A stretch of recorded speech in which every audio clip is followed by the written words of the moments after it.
Wakomba buza ko in a very special ngamba mwebalinyo mwebali dalo kwanti mulaba abanyuze kade yes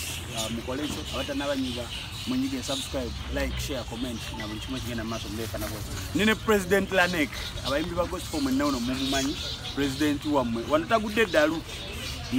Bible yachogerako negamba nti nno mukungu baga munesigangevu n'okwambala ekikutya si asose nalabako pastor Kiganda mu mbeera yemu bweti ne president Lanek kyakoze Lanek abakula basaga bakuyite mulalu yogeyako gye bali bategere nti otegerera bannange siri mulalu bannange ntegeera bulungi nnyo zino ziri mmeka ezo ngalo bbiri bannange ezo ngalo bbiri ntegeera bulungi obuzibu bwange buli kimu gospel music industry batulese ttale batusudde eri bbali naffe tuli part of art industry bino byonna byonna biki zino eno association bagita gospel music revival ye association ekyasinza obunene bagamba tugoberere protocol tuwandise ebibiina byaffe era turegisteringa abaana wano wonna exactly buli kimu kiri legit wano ono muyimbi wa gospel bamita Mukisa Joseph ava mubende era bolaba wano Mirembe Community Church java era omusumba we ye Pastor Mande Moses buli muyimbi ali wano aine kanisa mwava era yes Nabi Constant era avawa Grace of Christ Pastor Sunday David kanisa eri banda obo kitegera banda namayingo exactly bano bonna bayimbi ba gospel bali recording obo kitegera lwaki batuleka tale obo kitegera General Salim Saleh yandisisinkanye ba kamiliyoni yandisisinkanye bonna era nga waliwo president Laneko wa gospel aba gospel lwaki babasudde mugulukalo nze simanyi kuba n'abasumba baffe batusula detale nakuba omulanga wano juzi nensaba basumba baveeyo bayamba abayimbi ba gospel mu mbeera gye tulimu eya lockdown Pastor Bugembe yeka ye yavaayo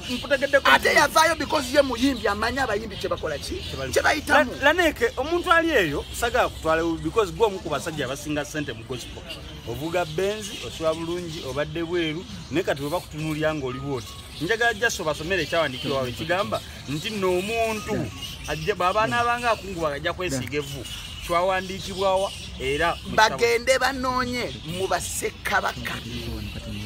era bw'osoma okuva verse 1 paka verse ng'ey'omusanvu olaba ekikolwa ekyokukungubaga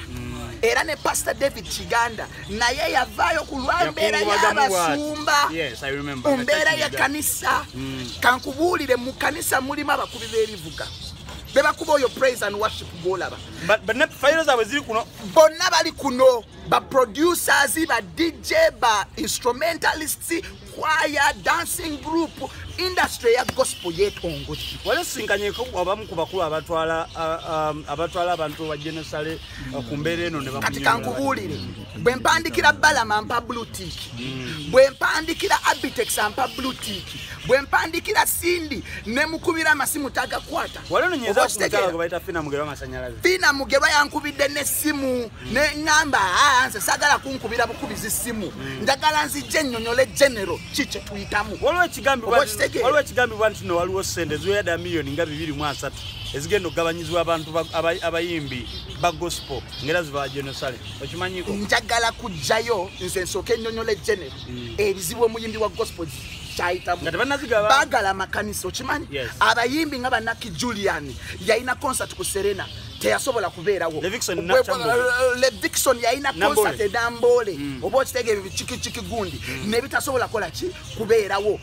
abayimbi bagwa mu losi olwaliro bakyalina mabanja tebagala kuvayo abayimbi ba gospel bali humble oba okitegeera naye Bible tugamba nti obwakabaka bwa Katonda is taken by the violent shall take it by force nange kyekinzijeeyo neŋŋamba kankuba omulanga osanga General Salim Saleh ajawulira ne bw'aba tawulidde ne bw'aba abirabye n'atavaayo nze nkoze paati yange nkubye omulanga yes fena tukimanyi corona waali ate mwe mukkiriza mu Katonda lwaki temumusaba n'avaawo okusinga ogende wa Jenosale era tusaba Katonda ayina ensonga lwaki ebintu ebimu bibeerawo oba okitegeera yes ayina ensonga lwaki apamitinga ebintu ebimu okubeerawo naye tuli mu kusaba nti korona naye akola eki agende era abantu bangi abawonye korona lwa ssaala abayimbi bagenda eggulu Saturday wedde gulu lwaki tewagenda nabo bakyalire gospel bamusuula ttale gospel bamusuula eri ffe tuli ba underdogo oba okitegeera tuli ba underdogo UG Connect yiyo walabyewo omuyimbi wa gospel ng'agiyimba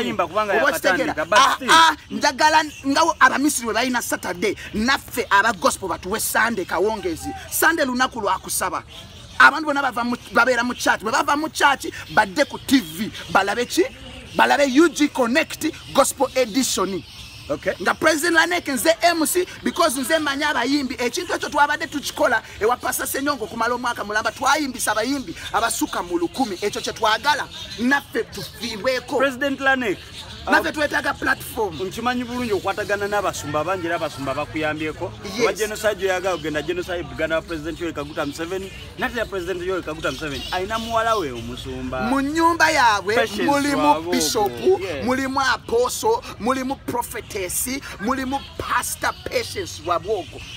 era mbadde mu kanisa y'emirundi mingi era njamulaga ne selfies nakubirayo naliyo ku mbaga emu naliyo mu service emu oboste nele Vixon yenyini yatwalayo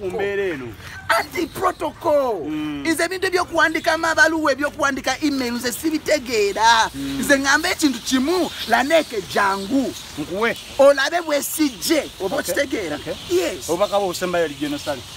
General Salim Saleh yita President Laneke president w'abayimbi ba gospel mu ggwanga erya Uganda nina abayimbi 10 muzeeyi bw'oba oyagala tegeera ebintu ebiruma abayimbi ba gospel yita President Laneke General Salim Saleh nkwegayiridde taata nkwegayiridde yita President Laneke nja kujja nkunyonnyo